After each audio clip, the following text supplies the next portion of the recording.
সাল 1969। পূর্ব পাকিস্তানে ছাত্র গণ আন্দোলনের উত্তাল সময়। শিক্ষানীতি নিয়ে দেশজুড়ে তর্ক বিতর্ক। আব্দুল মালেক স্পষ্ট এবং দৃঢ় কণ্ঠে বললেন, জাতির মুক্তি কেবল ইসলামের মূলনীতিভিত্তিক শিক্ষা ব্যবস্থায়। কে এই মালেক? কার এত দরদ ছাত্র সমাজের জন্য? কার কণ্ঠে কেঁপে ওঠে বাম রামদের অন্তরাত্মা? সে আর কেউ নয়, আব্দুল মালেক, শহীদ আব্দুল মালেক। মালেক মালেক শহীদ মালেক, ইতিহাস ভাঙানা আমাদের বুকে জায়গা নিয়েছে লৌহলাল রাঙা খা। 1947 সালের মে মাসে বগুড়ার ধুনটের খোকসাবাড়ি গ্রামে জন্মগ্রহণ করেন আব্দুল মালেক।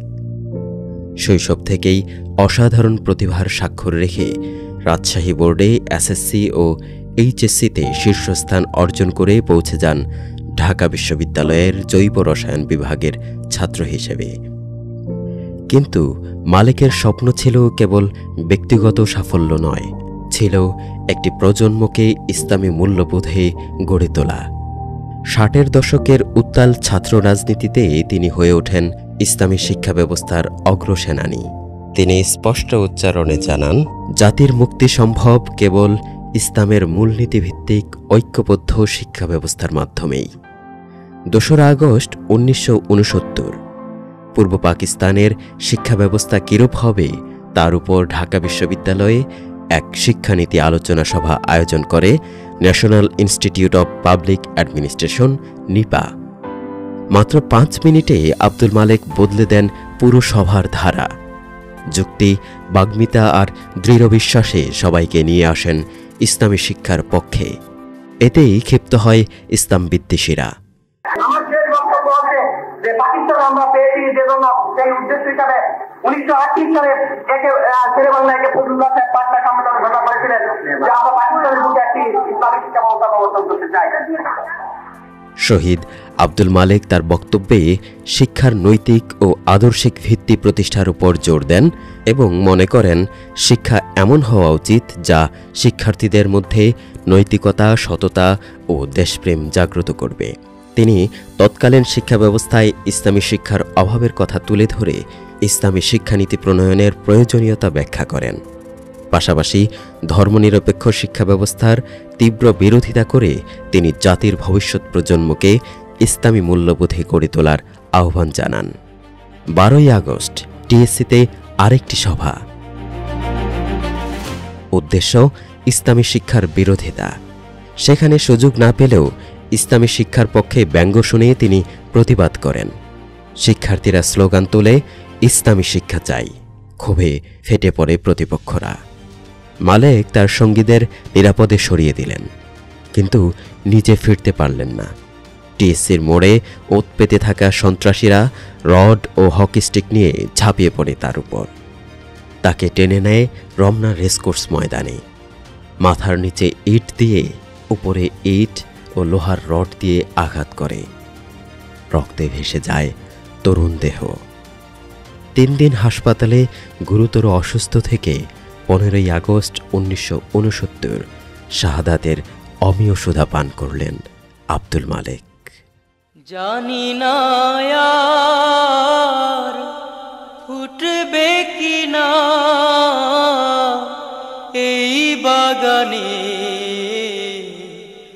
মালেকের মতো কোনো ফুল। মাত্র 22 বছর বয়সে শহীদ হলেন ইসলামী শিক্ষা আন্দোলনের এই মেধাবী সৈনিক। 1969 সালের এই ভয়াবহ হামলাটা ছিল না হঠাৎ করে ঘটে যাওয়া কোনো ঘটনা।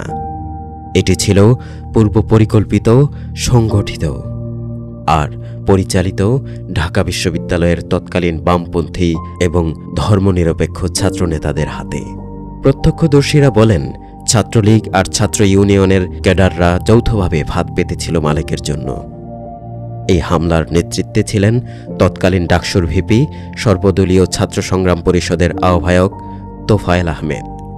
আদর্শের লড়াইয়ে হারার প্রতিশোধ নিতে সেই নির্দেশ দেয় রড ইট হকিস্টিক দিয়ে শেষ করে দাও মালেককে। কিন্তু বিচার হয়নি। সরকারি চাপ, রাজনৈতিক প্রভাব সব মিলে এই ঘটনাটা চাপা পড়ে যায়। তারপর খুনিরা রাজনীতির বড় বড় পদে উঠে গেছে। কেউ হয়েছে মন্ত্রী, কেউ দলের শীর্ষ নেতা, আর কেউ জনপ্রিয় মুখ। তোফায়েল আহমেদ দীর্ঘদিন আওয়ামী লীগের প্রভাবশালী নেতা। আফতাব আহমেদ বামপন্থী পত্রিকা গণকণ্ঠ এর সম্পাদক। মুজাহিদুল ইসলাম সেলিম কমিউনিস্ট পার্টির সভাপতি। বদিউল আলম আওয়ামী লীগের সাংগঠনিক পদেই। মাহফুজুল্লাহ লেখক, সাংবাদিক। AFM মাহবুবুল হক জাসদ রাজনীতিতে, ডাক্তার মাহবুবুল্লাহ শিক্ষক ও বিশ্লেষক। গোলাম মহিউদ্দিন খান মাওয়িস্ট ছাত্রনেতা। শহীদ আব্দুল মালেকের খুনিরা ছিল বামপন্থী, ধর্মনিরপেক্ষ, ইসলামী আদর্শের প্রকাশ্য বিরোধী। নেতৃত্বে ছাত্রলীগ আর ছাত্র ইউনিয়ন, দুই দলই জাতীয়তাবাদী ও সমাজতান্ত্রিক মতাদর্শে বিশ্বাসী। সংবাদপত্র তখন লিখেছিল মালেক ধর্মনিরপেক্ষ আর সমাজতন্ত্রীদের হাতে শহীদ হয়েছেন। আদর্শের এই বৈরী অবস্থানই তাদেরকে মালেকের ইসলামী শিক্ষা সমর্থক কণ্ঠরোধে রক্তপিপাসু করে তোলে। আজ আমরা এই ধারাকে চিনি অন্য নামে, শাহবাগী। 2013-তে যারা প্রকাশ্যে নেমেছিল বিচারিক হত্যার মঞ্চ বানাতে, তারাই তো এই ধারার উত্তরসূরি। মালেক ছিলেন এই মব রাজনীতির প্রথম শহীদ। 1969-এ যে ধারার হাতে তিনি খুন হয়েছিলেন, সেই ধারার মানুষ 2013-তেও ইসলামপন্থীদের বিরুদ্ধে একই বিষ উগরে দিয়েছে। তোফায়েল আহমেদ শাহবাগ আন্দোলনের প্রকাশ্য সমর্থক। বাম দল আর ছাত্র ইউনিয়নের উত্তরসূরিরাও শাহবাগে সক্রিয়। মালেকের হত্যাকারীদের উত্তরসূরিরা গর্ব করে স্বীকার করে যে মালেককে তারাই হত্যা করেছে। তারা এদেশে নতুন করে লাশের রাজনীতি, সন্ত্রাসের রাজনীতি শুরু করতে চায়। তাদের ব্যাপারে আমাদের সতর্ক থাকতে হবে। ইতিহাস যেন ঘুরে ফিরে একই প্রশ্নে আঘাত হানে। একদিকে ইসলামী মূল্যবোধে বিশ্বাসী জনগণ, অন্যদিকে ধর্মনিরপেক্ষ বামপন্থী শাহবাগী গোষ্ঠী। মালেকের রক্ত প্রমাণ করে সত্যের পক্ষে দাঁড়ালে মিথ্যার শক্তি সহ্য করতে পারে না। তারা হত্যা করে, নির্যাতন চালায়, কিন্তু সত্য শেষ পর্যন্ত জিতে যায়। মালেকের শাহাদাত ইসলামী শিক্ষা আন্দোলনকে থামায়নি, বরং আরও শক্ত করেছে।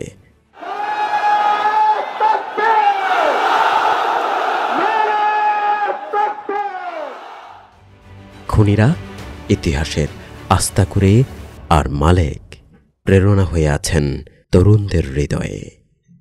মালেকের স্বপ্নেরা খেলা করে ওই রাতের আধার, কালিমা ছিড়ে